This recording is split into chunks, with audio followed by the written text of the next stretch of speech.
اعوذ باللہ من الشیطان الرجیم بسم اللہ الرحمن الرحیم اللہ کے نام سے شروع جو بڑا مہربان نہایت رحم والا۔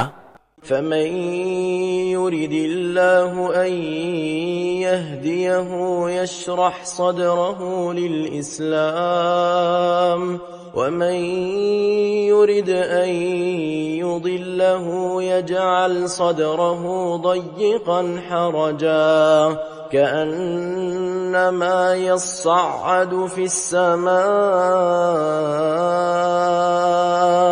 كذلك يجعل الله الرجس على الذين لا يؤمنون۔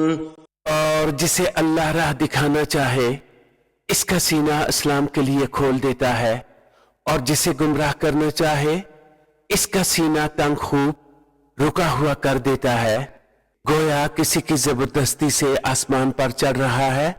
اللہ یوں ہی عذاب ڈالتا ہے ایمان نہ لانے والوں کو۔ صدق اللہ العظیم۔